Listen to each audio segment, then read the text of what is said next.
Alright guys, good morning, and just a quick end of week update here. What I've found myself doing is I just go through each particular note that I took for that day. So we're starting on the 21st for Monday, and then I traded, I didn't trade on Tuesday for some reason. There was a reason for that, but I can't quite recall why. So we'll go to Monday. So I had an FMG sell trade here. So this was quite interesting. I kept the sizing actually was still my normal sizing. I did reduce it later in the week though, but so what had happened here was I had entered the details for selling FMG, where I put it in at I was selling at 22.15. No, 21.98 was the sell as it broke through 22, and 22.15 was the stop loss. Now, what had happened though, I was looking at trading OZL as well, and I had entered OZL into the order window and then double checked because I was looking at taking a trade on that, but then I passed on that and then I went to FMG, but I didn't change the ticker. So now what I noticed here was I potentially FMG chart. So there was a breakdown through VWAP at 22. 22 had significant bidders, although the quick lift of this was contested, got me interested. Yeah, so I remember this now. I was still a little slow, and someone pointed it out on Twitter because the VWAP there was not, it wasn't 22, it was like 22.05 or even more than that, and that's when I sold. And honestly, I've got to be quicker than that. As soon as it breaks, as soon as there's a lift in the bidders, that's when I've got to get in because it was quite significant. It was like 3 million or something on the bid, and it was, and for FMG it was, pretty significant. It had gap down as well, and I think iron ore was down a little bit on the futures as well to start the session off. And then obviously with OZL I got filled immediately and I didn't even notice, and then pretty much closed out straight away, and I'm like, oh, and then I stopped. I didn't take another trade. I was pretty disciplined.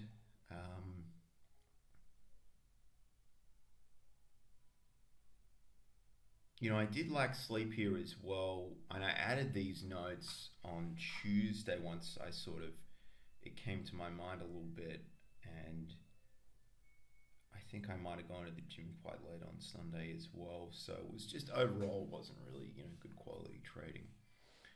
Now we'll go to OZL now. So this was, it's a bit unclear why I didn't trade. There must not have been any setups for me on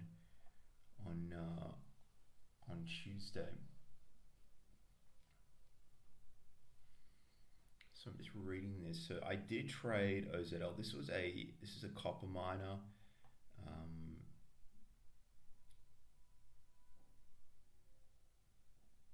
So a friend of mine that I chat with about trading, he pointed this out. So let me just get the entries here, guys. So broke through VWAP at 22.76. I originally got it at 66. Stops for both were 22.50.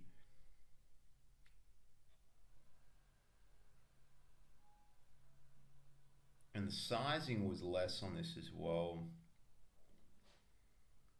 And then it couldn't break 22.95. Now I was talking about, I did actually step away, and I went for a run, but really it was pretty evident that up here was probably the time to get out. So I ended up getting out at 22.80 as well, and I did add as it broke through VWAP as well. So I wasn't too disappointed about this. I think really as a bounce that was probably enough, but I did add because really you've got to take into consideration the commissions you're paying as well, and then with the entry depth, I was more just watching how it reacted. Like I could see down here, and this would have been a few seconds before, there was definitely a transition to bias strength. Just looking at that though, it wasn't. It was the tape's a little different than FMG. It moved a little slower, and there wasn't anything too significant to me. Like, oh, okay, this is, there wasn't as many huge orders either. It was pretty just evenly spread out around, the current price that it was trading at.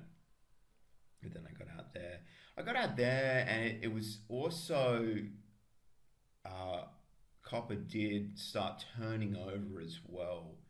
So it was trying to push higher, and then the other on the 5-minute chart, the copper price really pulled back quite a bit. It was like trading at 238 or something like that, and then it pulled back to about or maybe 232 down to 228. So that was why I got out of that. So that's that, and then I forgot. Oh no, I did. Oh, okay. Don't know why it's down there, but anyway, okay. So again, Monday, Tuesday, I was still sizing up, moving higher on a stronger China taking. This was a sell trade, and I got in. Yeah, so here it was pretty. I do remember this now.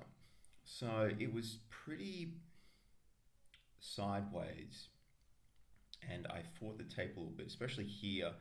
When it breaks again, I really should have been like, I'm out, and that really just limits my my damage as well. So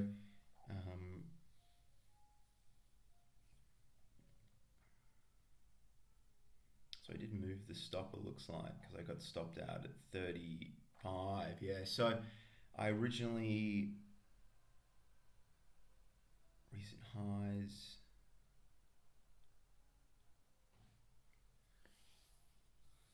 I did adjust the stop on this. I remember now going this month, creasing and sizing.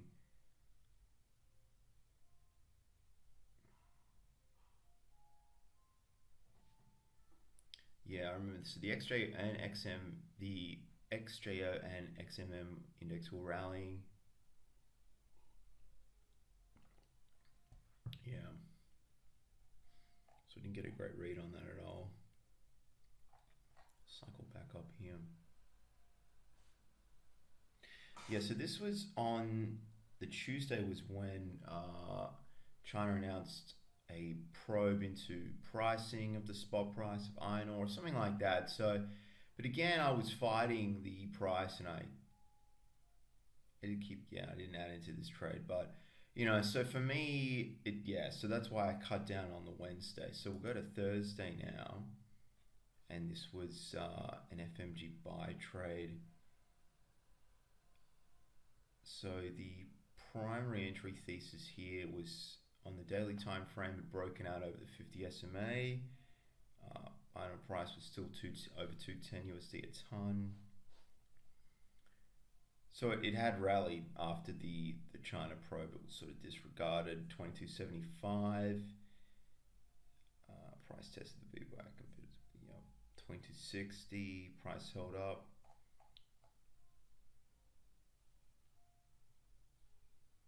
So really here is so that's Thursday. It wasn't really a gap up. It was pretty much, and I sort of waited a little bit. I don't really know what I was waiting for, so I left quite a bit on the table there. Again, just hesitating a little bit, and what I liked was the base of bidders down here as well. So as it moved above, the entry was 70. So as it moved through 2270, they just sort of followed, and I like that.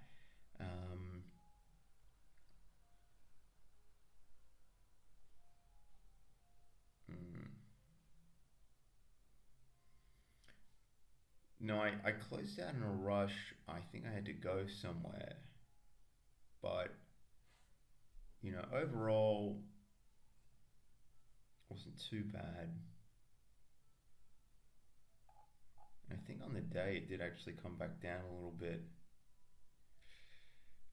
I can't quite recall. I don't think so, actually. I think it actually went even higher. And that's where I've got to get in a little bit quicker.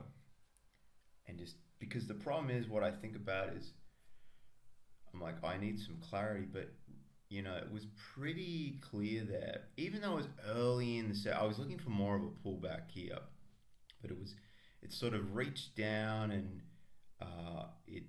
it was held above VWAP pretty nicely. So I was like, okay, like this is good, and then I got in. But I think when I leave the cells too late, like I do here,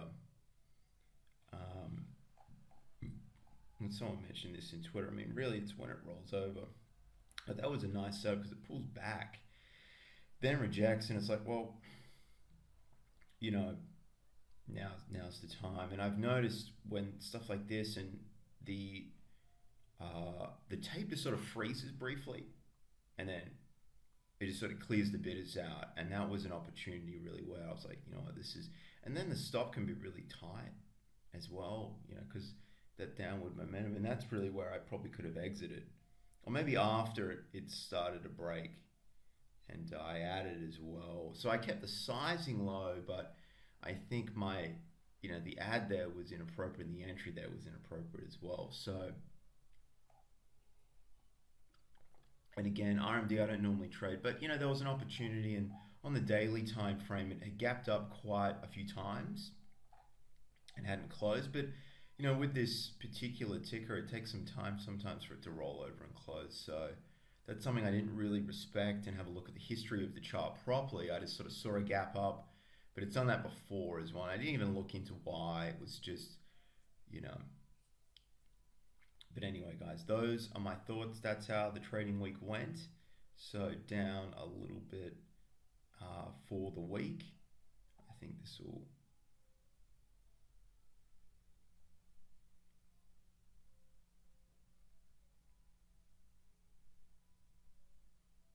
Yeah, pretty much flat for the week is what it looks like. So slightly down actually. But anyway, so that is the update, guys. Thanks for watching, and bye for now.